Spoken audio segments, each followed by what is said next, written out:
What's up, guys? 1-1 yesterday. It was a slight win with the underdog cash on the Washington Nationals, even though Arizona, they're winning the game 3-0 into the bottom of the third, I think, and gave up a 4 spot in the bottom of the third to not cover the first 5 innings. And then they wound up winning the full game, not giving up any more runs, 5-4.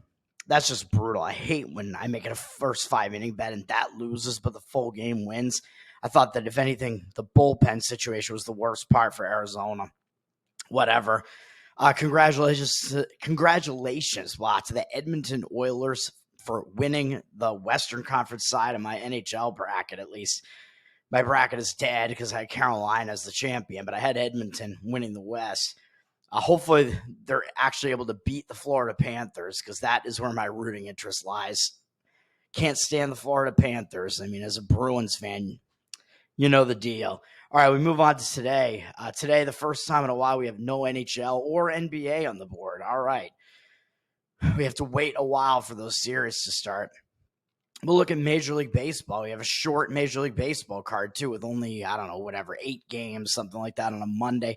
I like these Monday spots, man. You can find some good spots to take some baseball sides, and that's what I'm going to do. I have one baseball side where you have one team that I think is in a very disadvantageous situation, and that is the St. Louis Cardinals. In this interleague game, I'm going to be on Houston, even though you're paying a price here for the Houston Astros.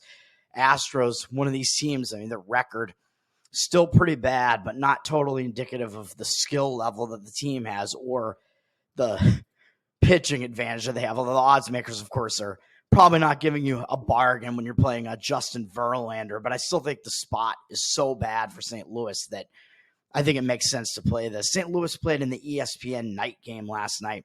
So one of the first things I do on Monday is I look to see what happened in that game and what's the situation for those teams. Like, what are those teams doing today? Okay, well, we have St. Louis. They won it was a big win at Philadelphia. Played last night, so they have a little bit of extra time off, or a little bit of extra time to prepare for this. They have a quick turnaround time. They played last night, and now they have to go from Philadelphia to Houston. That's not an easy turnaround spot, man. And coming off a big win, not only was it a big win, but they had blown an early lead against Philly, and then it was tied for the remaining half of the game, basically with no runs being scored that whole time. And then St. Louis wound up getting the win in the 10th inning against the team that I think has the best record in baseball, Philadelphia. So I think that's going to put St. Louis not only at the rest disadvantage because they have a quick turnaround time after the night game, but also I think they're going to be in a letdown spot because they finally just got a big win over the Phillies. Now they're coming out of that, have to go to Houston. I don't like it, man. I don't like it for St. Louis. St. Louis also used a lot of their bullpen yesterday. They used 6 relief pitchers yesterday, including their closer, Helsley. They used a few of their better relievers. So their bullpen situation is also not very good. So I think we have some disadvantages stacking up against Philadelphia here. Houston, they played yesterday, but they played an earlier game, of course, in the afternoon. They lost, and they're not traveling. They lost the series to Minnesota. Minnesota got some playoff revenge, basically, I guess, against Houston for Houston eliminating them last year. So Houston's just sitting at home, kind of wallowing in that loss there. So I think Houston's going to be pissed off. They're at a travel and rest advantage here as they played earlier yesterday and they're not traveling, and they lost to the Twins. So I think they're in a bounce back spot after that. Houston used 3 relief pitchers. So I think their bullpen is in a little bit of better shape as well. And their bullpen has started pitching better throughout the season as well after a pretty bad start to the season. So I think it's looking good for Houston in a lot of ways in this one. Looking at the market, Houston, they are a big favorite. Like I said, it's Justin Verlander, so you're paying a price for it. They're minus 171, it looks like, is where they opened, down to minus 170. I don't know what we could take away from that slight line movement that we're seeing on pregame screen here. At least we do see Houston is public with 73% of tickets. Because, the public, they know Verlander. They're going to see his name up on the board and probably want to take him. But we also see 78% of the cash right now on Houston. So I do think that the public and maybe some of the professionals are all on the same side here on Houston. And I do still think, it looks like a pretty high price to be laying with a Houston team that has the worst record and that hasn't been playing well.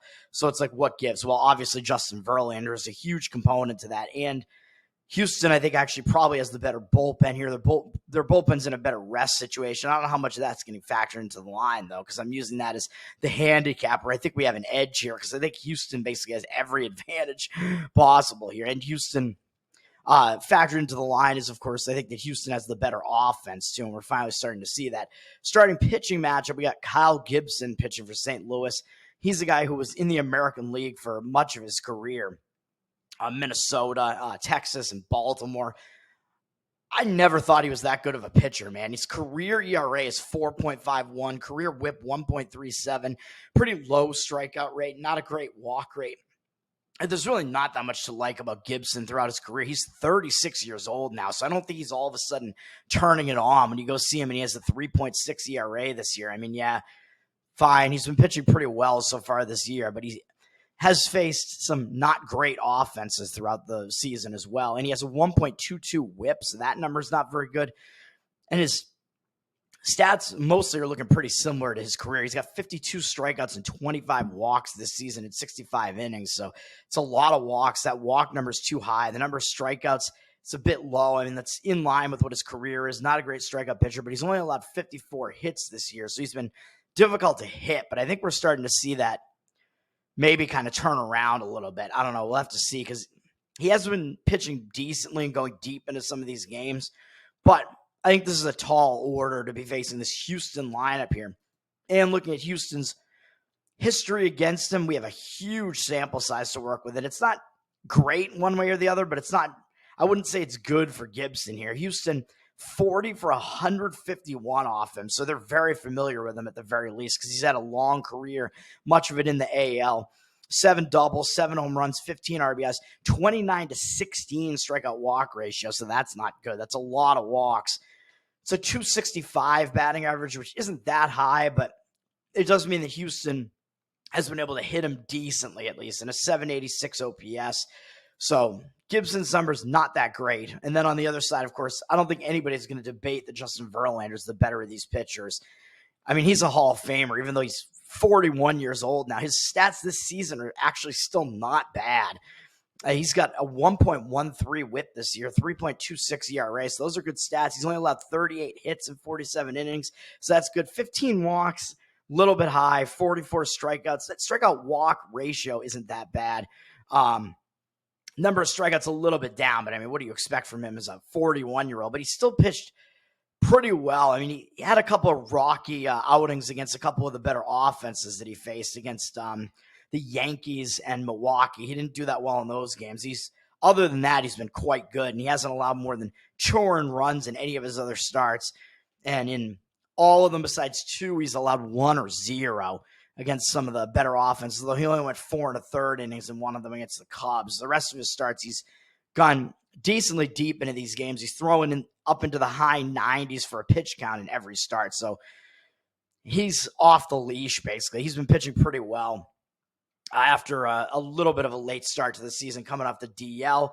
So I think we would trust Verlander a little bit more here. And versus the St. Louis Cardinals hitters, we got some stats that, of course, aren't bad. I mean, he's Justin Verlander. They actually haven't seen him that much. Only 4 of their hitters have ever faced him before, which is weird, really. But I guess it's because it's an interleague game. But Verlander's been around for so long. It's kind of strange that only 4 of these hitters have seen him before. So I think that gives him another extra edge where he's going to be facing some hitters who have never seen him before.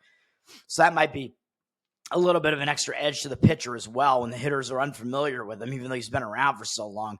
The guys who have seen him have very bad numbers against Verlander. 5 for 33 lifetime between the 4 guys who have seen him before. Only 2 of them even have any hits off of him. Goldschmidt and Arenado, 2 of their best hitters, have hit Verlander before at least. But it amounts to 2 doubles, 1 apiece from them, 1 home run from Arenado, 3 RBIs, a 10-2 strikeout walk ratio, 152 batting average, and 503 OPS. So very low offensive stats against Justin Verlander. All that's going to amount to me making a play here based on everything I just said, the situation, the matchup, the rest advantage, the bullpen advantage. I think all of it kind of lines up on Houston here, even though you're paying a price. And I think you can kind of get that price down a little bit if you split Houston on the run line and the money line here, which might be what I do here. 50-50. Play Houston minus 1.5 runs at plus 126 and Houston minus 162 on the run line.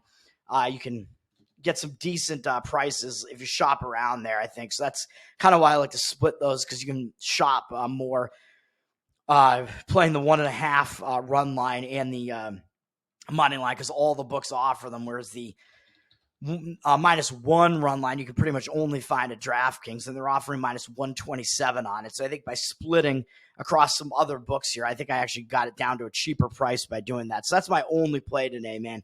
Houston Astros split between the run line and the money line. Let's get it done. Peace.